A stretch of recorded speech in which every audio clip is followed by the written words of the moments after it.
শরীফ ওসমান হাদির ঘটনার পর পুরো বিএনপি হতাশ হয়ে পড়েছে, অনেকটা কিংকর্তব্য বিমূঢ়। এতটা হতাশ, মলিন, বিমর্ষ গত এক মাসে বিএনপিকে দেখা যায়নি। তারেক রহমান দেশে আসার ঘোষণা দিয়েও কোনো হাইপ তৈরি করতে পারছে না, এবং ইন্টারেস্টিংলি মিডিয়া থেকে ওসমান হাদিকে ব্ল্যাক আউট করার সব ধরনের ষড়যন্ত্র বিএনপি করেছে, কিন্তু কোনো লাভ হয়নি। ওসমান হাদিময় বাংলাদেশ, বিএনপি অদৃশ্য, বিএনপি অপ্রাসঙ্গিক হয়ে গেছে। এটা স্পষ্ট হয়েছে, বিএনপি অপ্রাসঙ্গিক, বিএনপিকে গোনে না কেউ। বিএনপি জানাজায় যায় না, কিন্তু বাংলাদেশের ইতিহাস সবচেয়ে বড় জানাজা। বিএনপির মনের মধ্যে ওসমান হাদি বিরোধী ন্যারেটিভ, কিন্তু মুখ ফসকে বলতে পারছে না, কারণ জনগণের ধোলাই খাবে বললে। কিন্তু মাইক হাতে পেলে তাদের যে হতাশা, এই অপ্রাসঙ্গিক হয়ে যাওয়া, এটা তাদের কথায় স্পষ্ট হচ্ছে। যেমন রুহুল কবির রিজভী বলছেন, ফেসিবাদের অন্ধকার পেরিয়েছি, শঙ্কা কাটেনি। এখনো তাদের শঙ্কা, কারণ বিএনপিকে কেউ গুনছে না।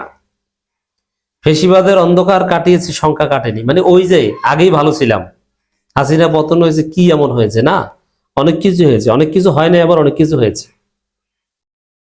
ছাত্র জনতার আন্দোলনের ফলেই তো আপনারা আজকে রাজনীতি করতে পারছেন। নইলে রুহুল কবির রিজভীর আপনারা তো জেলে থাকতেন।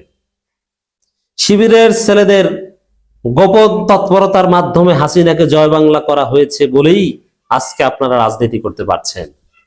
শিবিরের গুপ্ত রাজনীতি ছিল বলে হাসিনাকে জয় বাংলা করা সম্ভব হয়েছে, এবং আজকে তারেক রহমান দেশে আসার স্বপ্ন দেখতে পাচ্ছে, এবং খালেদা জিয়া শেষ জীবনে ভালো চিকিৎসা নিতে পারছে।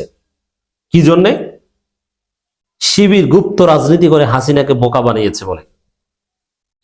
দর্শক, বিএনপি শঙ্কা কাটছে না, হতাশ। সালাউদ্দিনের বক্তব্য হতাশা, মির্জা ফখরুল তো হতাশে অসুস্থ হয়ে পড়েছেন, রিজভীর বক্তব্য হতাশা, ছাত্র দলের বক্তব্য হতাশা, বিএনপির হাসি নাই। আর আমিরে জামাত, জামাতের সেক্রেটারি জেনারেল হাসেন, আর বিএনপির মলিন মুখ। আমরা রুহুল কবির রিজভীর বক্তব্য বিশ্লেষণ করবো এই আলোচনায়। বিএনপির সিনিয়র যুগ্ম মহাসচিব অ্যাডভোকেট রুহুল কবির রিজভী বলেছেন, ফেসিবাদের ঘন কালো অন্ধকার পার হলেও এখনো শঙ্কা কাটেনি। শঙ্কা কাটতো যদি শরীফ ওসমান হাদি মিডিয়া থেকে ব্ল্যাক আউট হয়ে যেতেন, পুরো রাজনীতিতে অপ্রাসঙ্গিক হয়ে যেতেন, দেশে যদি এখন শুধু বিএনপি ময় একটা দেশ হতো, ওসমান হাদিকে নিয়ে যেভাবে আলোচনা, মানুষের আবেগ, এভাবে যদি তারেক রহমানকে নিয়ে আলোচনা থাকতো, আবেগ থাকতো, তাহলে বলতেন যে শঙ্কা কেটে গেছে। বিএনপির মনের দুঃখ তো এই জায়গা, বিএনপির মনে বড় দুঃখ, কষ্ট, হতাশা, বেদনা, তাদের প্রত্যেকটা বক্তব্য থেকে এটা স্পষ্ট হয়ে যাচ্ছে। বিএনপির সিনিয়র যুগ্ম মহাসচিব রুহুল কবির রিজভী বলেছেন, ফেসিবাদের ঘন অন্ধকার হলো, সংখ্যা কাটেনি, কিন্তু মূল সংখ্যা কেটে গেছে, বাকি সংখ্যাও কাটবে। ওসমান হাদিদের মতো তরুণদের শাহাদাতের ফলে, তাদের রক্ত দিয়ে হলো সব সংখ্যা কাটবে, সব ঠিক থাকবে, কিন্তু বিএনপি থাকবে না। গণভোট হবে, কিন্তু আলু পেঁয়াজ সংরক্ষণাগার গণভোটের বিকল্প হিসাবে হবে না, ওটা আলাদাভাবে হবে। গণভোট নিয়ে বিএনপি কথা বলে, এই গণভোটের মধ্য দিয়েই তো বিএনপি অপ্রাসঙ্গিক হয়ে যাবে একদম আনুষ্ঠানিকভাবে। কারণ বিএনপি গণভোটের পক্ষ নিবে না বিপক্ষ নিবে, এটাই তো বলতে পারছে না। পক্ষ নিলে তো জামাতকে কপি করা হয়, জামাত তো আগে পক্ষ নিয়ে ফেলেছে। তা জামাত যে পথে হাঁটে ওই পথে হাঁটবেন, কিছু করার নাই তো আপনাদের। রাজধানীর হোটেল রেডিসন ব্লুতে আয়োজিত এক মত বিনিময় সভায় তিনি মন্তব্য করেন।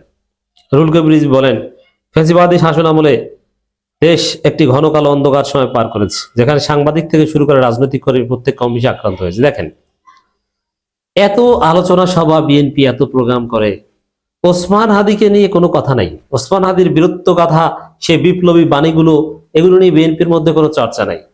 বিএনপি সারাক্ষণের চর্চা প্রথম আলোর দেয়াল কেন পড়লো, প্রথম আলো ইট কেন ভাঙলো, প্রথম আলো কার্যালয়ে সিঁড়ির উপরে কেন কাগজ পড়লো, কেন গ্লাসে একটা দাগ পড়লো, এগুলো নিয়ে। এর মানে এই জড় পদার্থের প্রতি বিএনপির মায়া, প্রেম। কারণ প্রথম আলোই হচ্ছে ভারত, ডেইলি স্টারই হচ্ছে ভারত, আর দিল্লি হচ্ছে তারেক রহমানের, খালেদা পুত্রের একমাত্র ভরসা, অ্যাকর্ডিং টু আনন্দবাজার পত্রিকা। এই জন্য প্রথম আলো ডেইলি স্টারের জন্য খুব মনকষ্ট। তিনি আরো বলেন, মতামত বক্তব্যের কারণে কারো উপর হামলা হওয়া কোনোভাবেই গ্রহণযোগ্য নয়, এবং ফেসিবাদ উত্তর সময় কোনো এখনো ঘটনা গভীর উদ্বেগের জন্ম দেয়। বিএনপি সিনিয়র যুগ্ম মহাসচিব শফিক রেহমানের মতো বর্ষিয়ান সাংবাদিককে যেভাবে জেলে নিয়ে আচরণ করা হয়েছে, নানান কথা বলছেন। শফিক রেহমান কারো পেটে ব্যথা, মাথা ব্যথা সব বিষয় নিয়ে কথা বলছেন, কিন্তু শরীফ ওসমান হাদিকে নিয়ে কোনো কথা নাই। তাকে অপ্রাসঙ্গিক করতে গিয়ে আসলে আপনারাই অপ্রাসঙ্গিক হয়ে গিয়েছে।